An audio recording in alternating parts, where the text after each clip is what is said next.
बनता है तो चीनी और पानी को मिलाने के बाद बनता है। इसका मतलब ये हुआ कि इसमें चीनी और पानी दोनों मिला हुआ है ना। और चीनी का अमाउंट कितना है 34.2 ग्राम। इसका मतलब बाकी के जो होंगे वो क्या हो जाएंगे, पानी हो जाएगा। और यहाँ पर देखिए विलय यानी जो घुल जाता है उसको विलय कहते हैं। तो विलय हमारे पास क्या आ जाएगा, चीनी। ऐसे भी हमने आपको बताया था कि जिसका अमाउंट कम होता है वो विलय होता है, जिसका अमाउंट ज्यादा होता है किसी भी विलय में जिसका अमाउंट ज्यादा होता है वो विलायक होता है। तो पानी और चीनी में आप देख सकते हैं कि चीनी का अमाउंट कम होगा और पानी का अमाउंट ज्यादा होगा। इसलिए हमने क्या किया, यहाँ पर चीनी की मात्रा जो हमारे पास दिया हुआ था वो लिख लिया।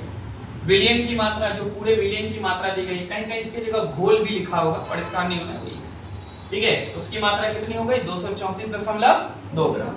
अब हमने निकाला विलायक। क्यों निकाला, क्योंकि हमको मोललता निकालने में विलायक की जरूरत पड़ती है। इसीलिए हमने क्या किया, यहाँ पर विलायक निकाला।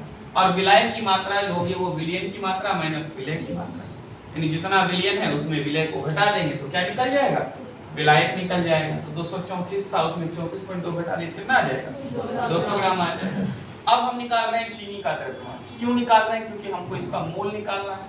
क्योंकि हमारे पास सूत्र में क्या है, विलय के मोलों की संख्या। तो मोल निकालने के लिए हमें क्या चाहिए, चीनी का द्रव्यमान चाहिए।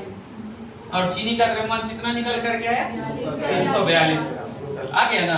तो अब विलय की मोलों की संख्या निकालेंगे तो क्या होता है, जो दिया गया भार है बटे आणविक भार होता है ना। इसको काट दिए कितना आ गया 1/10, या इसी को हम 0.1 मोल भी लिख सकते हैं। अब आइए मोललता का सूत्र क्या होता है, तो विलय के मोलों की संख्या बटे विलायक का द्रव्यमान। हमने कहा था कि यदि ये ग्राम में होगा तब गुने 1000 करेंगे, है ना।